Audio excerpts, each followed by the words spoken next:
एक दिन सभी पक्षी बैठे हुए ये चर्चा कर रहे थे कि हमने ये सुना है कि इस बार जंगल में काफ़ी सर्दी होने वाली है।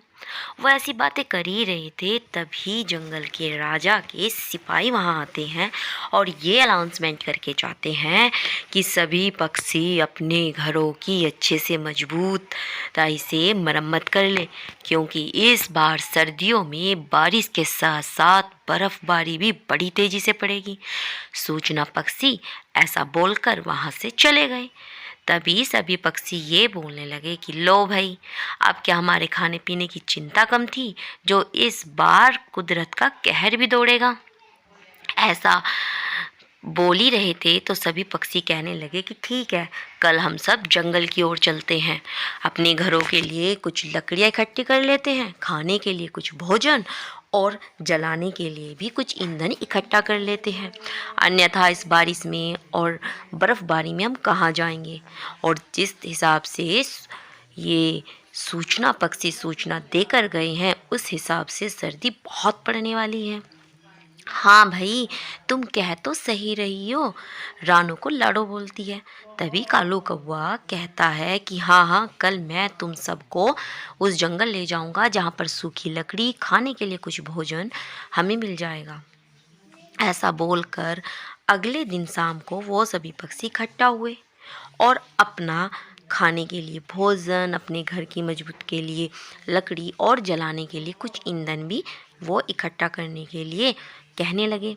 तभी कालू कौवा उन्हें एक जंगल में ले जाता है जहाँ पर ये सब मिलता है। लेकिन ये क्या, वहाँ जैसे ही वो लोग गए तो उन्होंने देखा कि उस जंगल में तो बर्फबारी पहले से इतनी हो रखी है कि सूखी लकड़ी तो बहुत दूर की बात, हरे पेड़ भी नजर नहीं आ रहे। सारी ओर बर्फ बर्फ पड़ रही है और जैसे आसमान से लेके धरती पूरी सफ़ेद हो चुकी, ऐसा उन्हें दिख रहा था। ना तो उन्हें सूखी लकड़ी मिली और ना खाने के लिए कुछ भोजन। तब सभी पक्षी कालू कौवे को कहते हैं कि अब बताओ क्या होगा। तब सब कहते हैं भाई, अब तो हमारे पंखों में दर्द होने लगा, हमें यहाँ पे कुछ नहीं दिखाई दे रहा, चलो वापस अपने घर को चलते हैं।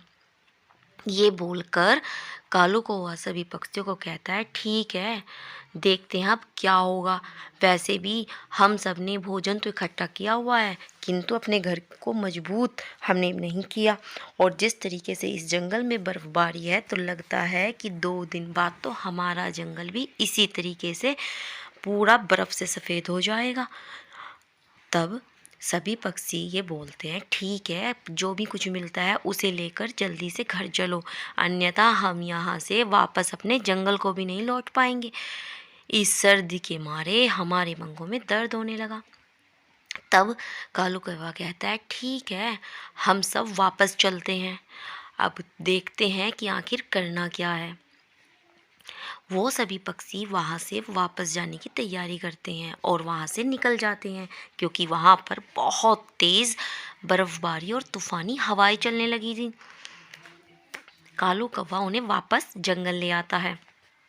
तब सभी पक्षी चिंता में बैठ जाते हैं कि ना जाने अब क्या होगा, क्योंकि हमने तो अपने घर को अच्छे से गर्म और मजबूत भी नहीं किया। इस बार लगता है सर्दी काफ़ी ज़ोरों शोरों से होगी। सभी घर में बैठे चिंता कर रहे थे। फिर ऐसे ही 1 दिन बीता, 2 दिन बीते। तीसरे दिन लाडो जाती है रानो के पास। रानो का उस जंगल में एक होटल था, जिसके होटल के कमरे पूरी सर्दी को झेलने के लिए मजबूत बने हुए थे और वो अंदर से गर्म, बाहर से हर तरीके की सर्द हवा, बारिश और बर्फबारी को झेल सकते थे। उसी जंगल में रानो चिड़िया ने कौवे को काउंटर पे रखा हुआ था, जो कि घोड़े बेचकर सो रहा था। तब लाडो कौवे से कहती है, कालू, मैंने तो सोचा तुम बड़े बिजी होंगे, सारा होटल किराए पे जो है। तब कालू कौवा लाडो से कहता है, नहीं लाडो, ऐसा नहीं है, हम रानो ने जितना इसमें पैसा लगाया उतना तो वसूल भी नहीं हो पा रहा, क्योंकि कोई भी ग्राहक इधर को सर्दी के मारे आ ही नहीं रहा। कुछ सैलानी ग्राहक आते हैं घूमने फिरने, तो वो कुछ ही दिन ठहरते हैं और चले जाते हैं। इस बर्फ़बारी में तो इस टाइम सारे कमरे खाली पड़े हुए हैं। तब लाडो कहती है, अरे ये क्या, रूम के तुमने दाम इतने ज़्यादा जो लगा रखे हैं, कैसे चलेगा आखिर तुम्हारा ये होटल, क्योंकि इसके दाम तो कोई भी नहीं चुका सकता। तब कालू कहता है, हमने दाम इसलिए ज़्यादा किए हुए हैं कि या तो कोई मजबूर पक्षी आता है जिसे कमरा चाहिए ही चाहिए होता है, या फिर काफ़ी अमीर पक्षी आते हैं तो वो इसका किराया भरपूर कर लेते हैं। एक दो आता है उसी से हम पूरा कर लेते हैं।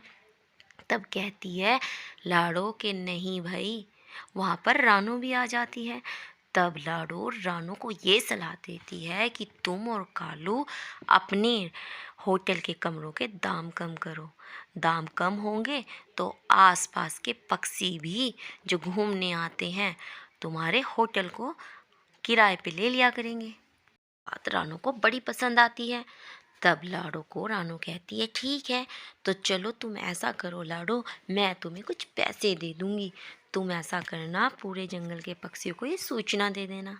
तब लाडो कहती है, कैसी बातें करती हो रानू, बात सुनो, तुम इश्तिहार छपवाओ और जंगल में और आसपास के जंगल में भी वो इश्तिहार पहुंचाओ, जिससे तुम्हारा होटल दिन दुगनी रात चौगनी तरक्की करेगा, और जो पक्षी मजबूर हैं वो भी तुम्हारे होटल में आके रुकेंगे।